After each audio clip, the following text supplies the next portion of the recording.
Hey, my name is Jakub Bartek. I'm the CEO of Our Profits, an offer run by Jake Tran. Immediately after bringing Duality on, we were able to crack our organic YouTube. We really had this sort of an idea that, okay, the hyper-edited video editing style and just really spending a lot of man hours and also our own financial resources as a company on videos would actually result in more sales. But the first thing Toluna really did for us is that he helped us simplify the video editing style, which actually brought us way more clients. And the second thing, actually create a logical structure for funneling viewers into actual buyers that book a call and purchase a high-ticket product from us. And the results were amazing. We got like $40,000 in sales just from a brand new YouTube channel.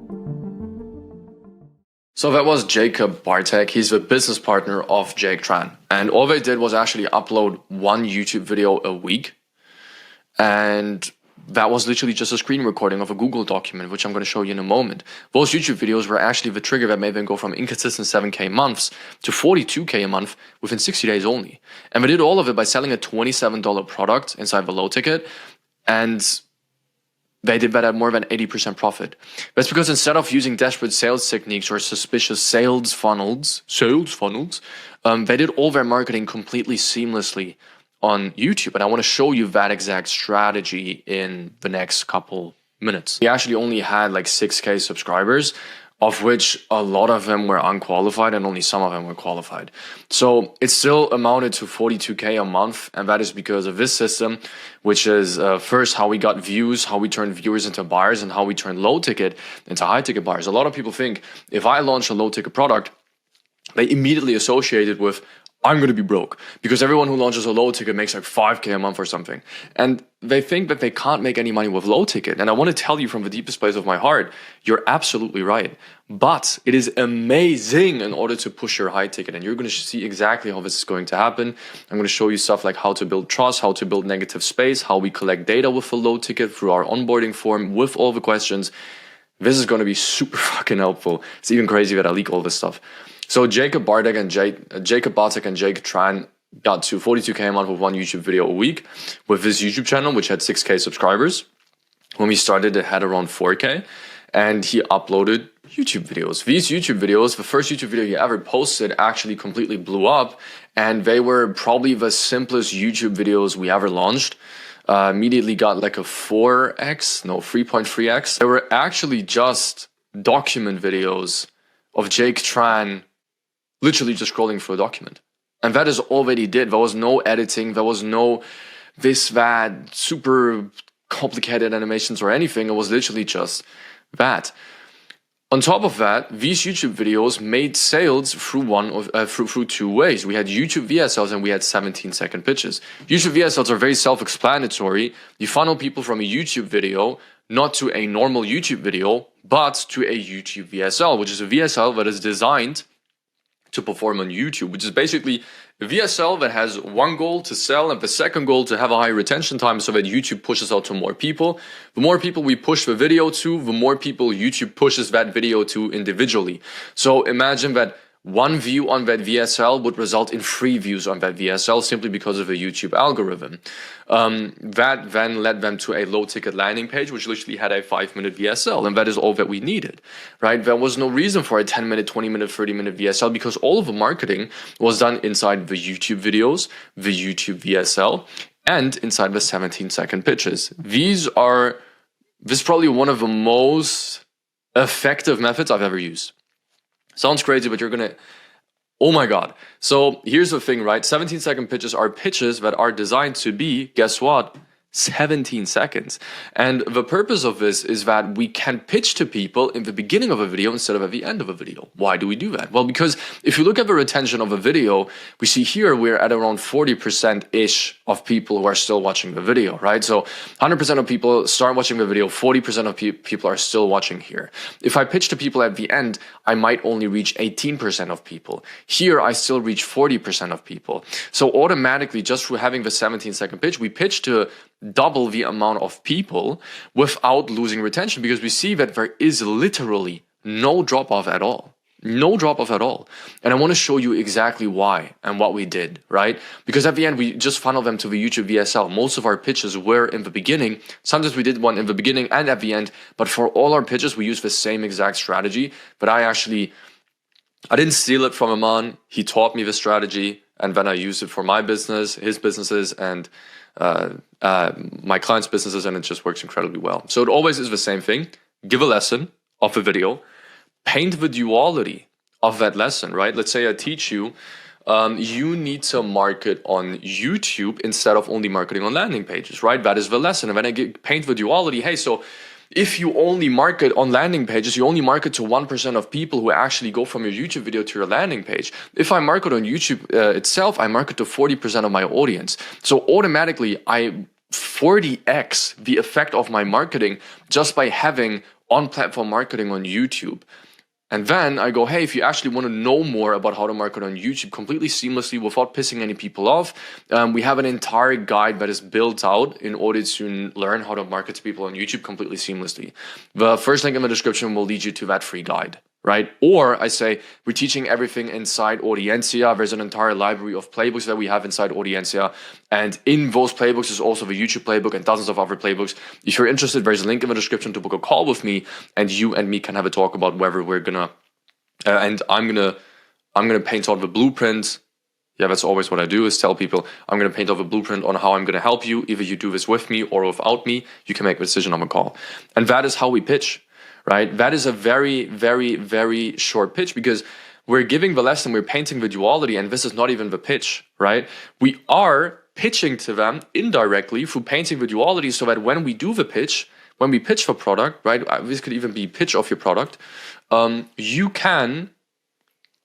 You now have all this work that you have done that people still thought were just a lesson. So they don't even realize that it was a pitch, because you were actually teaching them something, right? You were teaching the lesson and the duality of the lesson. Do you apply that lesson or do you not apply that lesson, right? That's always the duality. What happens when you apply? What happens when you don't apply? And then you say, hey, if you want to apply, here's my product. There's this most intriguing component of my product. If you want it, book a call with me, right? You don't need to dump them with benefits until it sounds worth their money, just until it sounds worth their click. Because listen, like if you have a landing page, if you have a Calendly, if you're going to make them hop on a call, the biggest problem ever is that people will completely list their entire product and need like 40, 50 seconds in order to pitch something. But at the end of the day, all you got to sell is the click, right? That is all that you need to do. If you look at Mr. Beast's pitches for his products, they are so fucking short, and they always have like something going on in the background, because you don't want to lose the retention. You want to pitch to people as best as possible without losing retention. Most creators sound desperate when they pitch, because they pitch so hard as if they're trying to sell the product itself in the video. But if you book a call, you have a 45-minute call in order to sell the product. You just need to sell the call, right? But all that you need to do is to create enough intrigue so that they click on the link, so your page or call does the selling for you, and that's it, right? If you're going to have a Calendly like I do, I usually only have a Calendly in my description. Believe it or not, you need to sell the call. Not just the link, you need to sell the call. I always tell people what happens on the call. Like whether you end up working with me or not, I'm going to help you out, and I'm going to leave you better than I found you. And I do that every single time, because it supports my reputation a lot. But I tell them, because I don't want to sell them clicking on the Calendly. I actually want to sell them on booking the call. And for that, I need to give them a bit more than just making them click on the link, right? So that's just what we do. So all that keep that in mind always, right? Just keep that in mind, that you need to sell the click or sell the call, and that is all that you need to do, and not the product. Then we'll lead them to a low ticket landing page, which basically just has a 5-minute VSL. I don't want to leak his landing page, so I'm not going to show you, but it's literally just a 5-minute VSL, some results below, and there is a checkout page where you can then buy the product for $27, and that is where we make the little money. The big money is actually made later on, when we do the upsell to the high ticket, and that's what I'm going to show you in just a moment down here. But I want to make you understand how we turned all these viewers from pure YouTube videos, YouTube VSLs and 17-second pitches, and at the end, all we had is like a 5-minute VSL into buyers, right? Because like 90% of the marketing was done here, and all we did here was just outline the product and then sell them to the low ticket, and later on upsell them to the high ticket. What's so interesting is like when you look at the guys, and they don't tell you this because they don't leak this stuff. They only tell you their landing pages and their funnels and this, that. But if you look at the guys like Alex Ramosi, Andrew Tate or Iman Ghazi, if you ever hire a sales rep from Alex Ramosi or Andrew Tate or Iman Ghazi, the sales reps are always absolutely horrible. Not because they were trained badly by Iman or by Alex or by Andrew Tate. They are really good at what they do, but because they don't need to, right? Most of our marketing happens before the calls. And this is what I want to teach you now, because they don't teach you this kind of stuff. I only learned it because I'm fucking obsessed with marketing, and later on I paid Iman to teach me more of that stuff. But there is so much stuff that I'm not going to say it, but there's a lot of stuff that I learned. Anyways, you turn viewers into buyers through sales. And this is like, what does that mean? So whenever you make a sale, you don't just make a sale. You actually get a shit ton of data, right? Whenever you make a sale, you have a sales call recording. If it was a high ticket, if it was only low ticket, you don't have that. But you still have the landing page type forms, right? That's what we have. We have a VSL, and below that we have a landing page type form. So that we find out the data of people, and then we assign it to the people who closed. Who are the people who are most prone to closing? How much money does somebody need to make in order to close from us? How much this, that, what situation does he need to be in? What occupation does he have? What age does he have? How much does this, for how long has this person consumed my content? Is a huge question we ask all the time. And then on top of that, we have onboarding forms, right? Onboarding forms are the most powerful technique when it comes to collecting data, because now you don't only figure out who signs up on your landing page, but you sign out who buys and why they buy, or why they almost didn't buy. We have this set of questions. I'm just going to go through this very quickly. You can copy this and just put it into your business, but I'm still going to go through it in like 30 seconds. What happened when finally pushed you to book a call? Usually it's a certain video, a case study interview, certain thing that you posted on Instagram. What were your biggest hesitations before joining, right? That is very important, because a lot of people will say, well, it's the money, or just not enough results, or I was hesitant, or I didn't think that a low ticket could help me. I didn't think that this method could help me. There are other online coaches. Why did you choose me? Then in brackets, we always say, forget your content is good. Thousands watch my content, but you bought. Why, right? Super important, because when you don't do that, a lot of people will say, oh yeah, I bought your product because your content is so great. That is not true. I want to tell you from experience that it's always something about you that made you stand out, right? When I worked with Oscar Patel, it was health is looks, that whole marketing campaign. When it was with me, a lot of it is actually personality, authenticity, and my results. A lot of people look at my results and then end up booking a call, because that's just very dominant in my niche. A lot of my competitors don't have results. There's a lot of info guys, but if you look at their landing page, it's like, there's not a lot of results. There's just some testimonials of them getting some people a couple clients, but there's not a lot of people who have case studies with 100K, 40K, 20K, and that just inside their YouTube or in their landing page, right? So that is usually why people buy from me, and you want to figure that out and tell them explicitly your content is good, doesn't count, right? And if I still type it in, call them out, right? Call them out on it. This icon is annoying me so much right now. Anyways, what are the most valuable aspects of a program that made you book a call? Very important, so that you can reuse it in your marketing. What are the most valuable aspects of a program that you didn't know existed before our call? Super fucking important, right? A lot of people don't even know that I'm helping people one-on-one inside my coaching or in my consulting. It's just, consulting is just coaching for businesses, but yeah. A lot of people don't know that. So I started mentioning it more often. What objective goal do you wish to achieve with this program, right? Those are just numbers. Why is that important to you? What do you desire to get with that goal? For example, time, Joe, focus, performance, cars, watches, freedom, right? Depends on the niche. Performance would be health. Cars, watches, freedom would be money. Focus, joy, time would be health, business, whatever.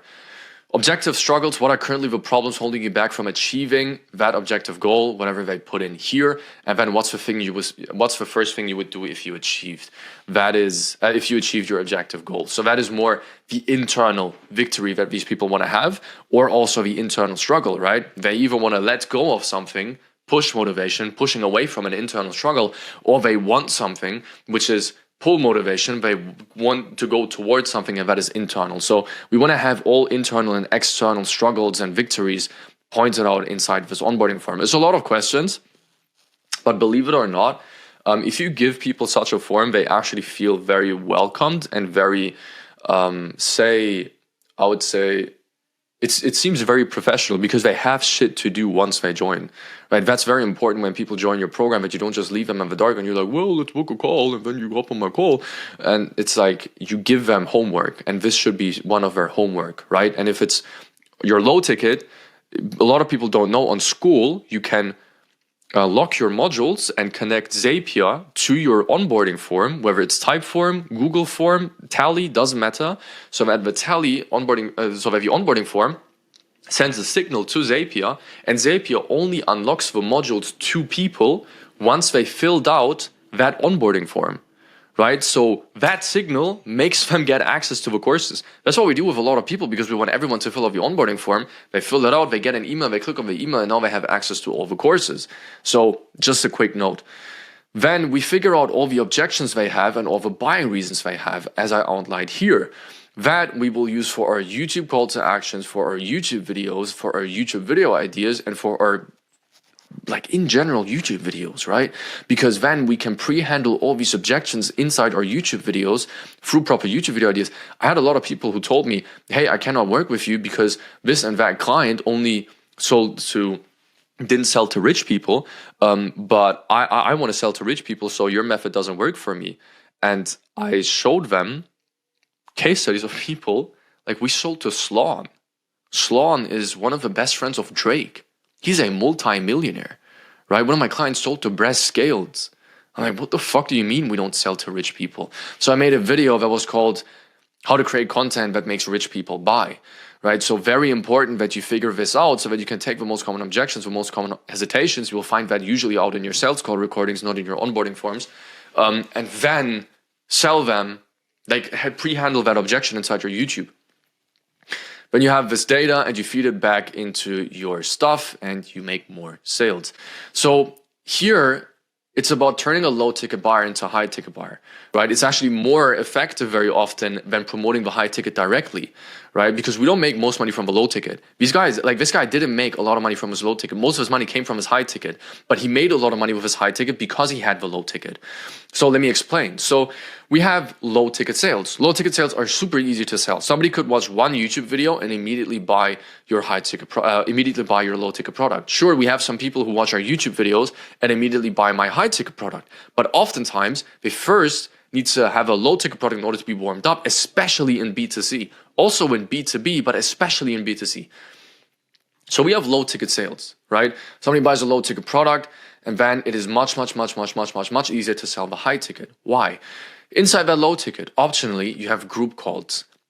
Every single time you're going to have hours and hours and hours of content, right? If you have watched any fucking video of mine, you know that hours of content will build so much trust that people, just because of a Stockholm syndrome, people will want to work with you. The Stockholm syndrome is that the more impressions you build with a person, the more prone you are to trust them, actually, right? That is why you find so many friends at your gym, where you find so many friends at work, find so many friends at school, right? It's not because your schoolmate is your soulmate. It's just because you guys were in the same class, right?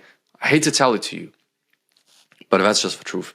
On top of that, you have emails, right? You could grab their email inside that and do email marketing. You have their phone number. So in case you want to do appointment setting, you don't do it on fucking Instagram DMs, but you now do it inside WhatsApp or iMessage, which is way more effective. And then you have the law of reciprocity and consistency.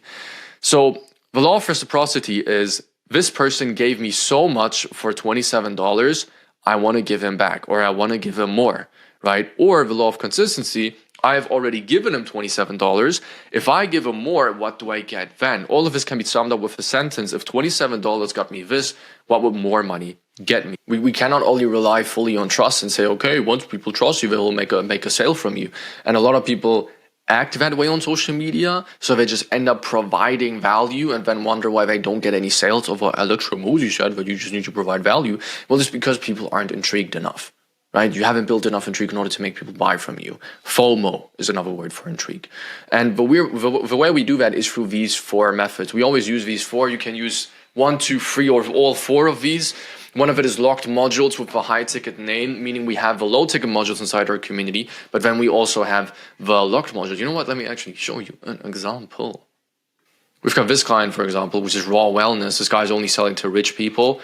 and very, very, very niche down on this rich people niche of people who just want to kind of get super effective, I would say, in their day-to-day, right? And be happier and make more money, and etc., etc. And one of my boys, Mason, he has, for example, these normal programs, which some of them are locked. They only get unlocked once you fill out the onboarding form, as I explained before. And then on top of that, there's this program which is called one-on-one, right? And if you get the one-on-one, it's like you get access to this program, which is the one-on-one coaching. And then people realize, okay, there's more that I don't know of. And he just called it one-on-one. I think one-on-one is a bit lame. I would like to have a name for my high ticket as well, but it worked for him, probably because of his niche. But yeah, that is what you do. You just integrate this inside your low ticket program, have these locked modules, and have inner circle calls, right? You can have these the calendar on school, for example, or even on WAP, there's a calendar as well, where you can have calls, and you can have calls that don't have links. So you can say, hey, weekly call, weekly call, weekly call, and then here on Friday, maybe inner circle call, inner circle call, inner circle call. Now, the question is, why do we do that? Well, because then all people know, okay, these modules are all of the high ticket program. They see it all the time. Every single fucking day that they consume your low ticket, they see there's more. Right? But there's negative space now. They don't know. Negative space is basically a cooler word for empty space, right? But I'm still going to call it negative because it sounds cooler. So negative space, and then we fill it with high ticket results, right? What does that mean? So it means that we post these high ticket results, whether it is via email, whether it is via our chat function on school or on WAP, whether it is our function of putting it inside our modules, right? High ticket case study interviews inside our modules, anything to share high ticket results, right? So that anyone knows, okay, I have no fucking idea what is going on, negative space, and these guys get amazing results and I don't know why. If you only post results, you're not going to have the same effect. On top of that, you have the inner circle chat, which is a chat, same thing as inner circle calls, but just a chat room, right? So they know there's a chat room without me, there are calls without me, there are modules that I don't know of, and the people who have access to these three things, they get amazing results. That is amazing negative space. Now, why do we need to build negative space? Because people go crazy on negative space. If you have something that is empty, a human being will always want to close that loop, right? If you've ever watched a Netflix series, every single Netflix series will have a huge fucking cliffhanger, which is so fucking annoying at the end of any episode. And if you then stop watching, it genuinely bothers you. Like you genuinely think about that because your mind wants to close the loop that they opened at the end of a Netflix video. A lot of people don't know that this is actually very harmful for you if you don't close that loop and you create too many of these open loops. That's why so many people are so, like, you know that one person whose personality is a fucking Netflix series? Like, they just talk about the Netflix series and Netflix movies that I watch. It's like, bro, you're so fucking weird. And you gotta fill that empty space. I once had my ex-girlfriend once woke up and was super pissed at me, and I didn't know why she was pissed. And I was like, why are you behaving this way? Why are you so pissed? And she said, well, because I dreamed that you cheated on me.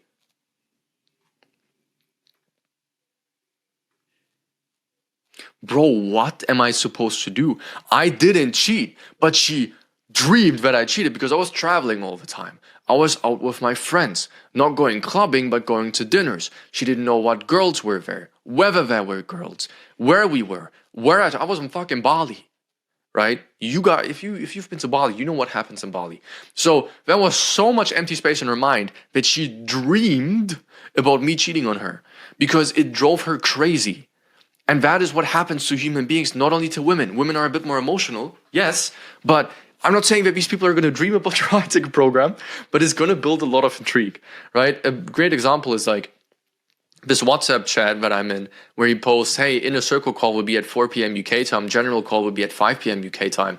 And then you have him posting only the general. It says 6 p.m., but that's because I'm not in the UK, I'm in Germany. This is 5 p.m. UK time. So 10 minutes before 5 p.m. UK time, he posts the call to the general call. I post the link to the general call, but not to the inner circle call. And there's another chat, which is the inner circle chat. This community has 140 members. 73 members joined the high ticket which mean both of it is high ticket, but this is like a pro version of a high ticket. So 50% of people are upsold. This is the only thing that they have. They have no extra modules, no nothing. This was enough in order to upsell 50% of people. Build negative space, that will build intrigue, and that will hopefully funnel them into your cluster funnel. Ideally, they will be so intrigued that they then funnel into our upselling cluster funnel. So our upselling cluster funnel is basically, imagine you take all the weapons that you have and you all shoot them at your client so that these people then want to buy your product all at a time, right? We have sales concierges, a high ticket VSL inside the low ticket, right? So it's a high ticket VSL is a VSL inside your low ticket that is usually time unlocked. So after 7 days of joining or 2 days of joining, they get access to the high ticket VSL. And the high ticket VSL then gives them a complete rundown of a high ticket product and etc., just so that they are informed. This is usually not where people buy. This is usually where people get informed after they've seen all the fucking negative space. They think, okay, what is this actual thing? They watch the VSL, they're super intrigued. All right, amazing. And then what we do is we actually don't funnel them. I should actually mention this. We don't funnel them into a call, but we funnel them into a wait list. So we always tell people inside that VSL, either you have access to a call or you have access to a wait list. And we unlock this whenever we launch the high ticket. But whenever we don't launch the high ticket, we only give them access to the wait list. Purpose of that, again, is just to build hype around the product. We want to build a lot of FOMO, a lot of negative space. Now we have the launches every week or two. We have messages inside the community, for example, in the school community, that are announcements of like, hey, we're opening up spots again for 3, 7, 10, 13, 17 clients, whatever. And you have the chance to join this, book a call with us now, right? That is when we launch. That is when we message all our waitlist clients. And that is usually also when if they filled up the type form, we already know if they're qualified or not, because now we know how much money they make if they're in the business niche, because we can just ask, how much money do you make now? How much money do you want to make? Or we know if they're professionals or a student, etc., meaning are they broke or not? And we can message people who are not on the wait list, who have filled out the type form, who we know would be eligible for it, through now phone numbers and email, or we message them once they are inside the wait list, right? Plus we do the launches for everyone. Plus we send emails. Plus we have the sales concierges. So the sales concierges are people who message via phone number. Or if you don't want to do that because, I don't know, any law that you have inside your country, just message them via the chat function that you have inside your community. School is amazing for that. Although School is built like fucking MySpace, it still has some great functions, and it's like very nice to have contact, one-on-one contact to people. And you can message people that way, right? So your sales concierges can be people who message them right as they join. A sales concierge is basically somebody, in normal old school terms, if you walk into Rolex, for example, or Louis V, you will have these guys, or even if you just walk by the store, whenever you were at the airport, you'll see these guys in suits just standing, or women standing inside the store, literally waiting for somebody to come in, and they're just talking and talking and talking. You think, why the fuck are these people even getting paid? But because they are sales concierges. Once somebody joins, right, meaning once somebody enters the store, their job is to make the experience as best as possible, build as much trust as possible, and then advise them on what to buy next, right? That is amazing. These sales concierges are also the reason, or the best way in order to upsell, in order to get more premium product. When it comes to Hermes, for example, with Hermes, you gotta earn the rights to buy a fucking Hermes bag. You literally have your sales concierge. He takes you into the fucking back room of a Hermes store, and there are like 2 bags that you didn't even choose, by the way, 2 random bags that they chose for you. They put it there and they said, hey, you can choose one of these bags and buy them if you want to. You don't even get to choose, right? And that is only because of sales concierges. They do that shit, and you want to do that too. Assign sales concierges to your most qualified leads. If you have a bunch of students, don't assign them, because it's a waste of time. But if they're professionals working a job or entrepreneurs, assign them their own sales concierge, so that person greets them once they join, answers some questions, and then gets a percentage of the high ticket sale, for example, and a base pay for managing these people right in the beginning. Not only do you have higher LTV because people stay for longer, because they feel more welcomed, but you also have higher LTV because these people are now way more prone to upsell to the high ticket. This is also a method that I've learned from one of the big guys, and I've just copied it. yeah, these 4 are the way in order to upsell people into the high ticket. If you have any questions at this point, there will be a link down below to message me on Instagram. If you're looking at this and you're saying, hey, I actually want to have a business just like this one for my own, right? Whether it is with a low ticket or without a low ticket, basically just turning viewers into buyers, I would love to have you inside Audiencia. There's a link down below to book a call with me personally. On that call, I will walk you through the entire roadmap of how I will get you from where you are right now to where you want to get, which is usually the next future level of your business. And then you can decide on whether you want to do this with me or whether you want to do this without me. Either way, you will have the entire blueprint because it helps me build my reputation and people start to love me more. And that makes me a lot of money in the long term. So go ahead and book a call below. And if not, I hope that you had a lot of value from this video. Thank you for your time. Bye-bye.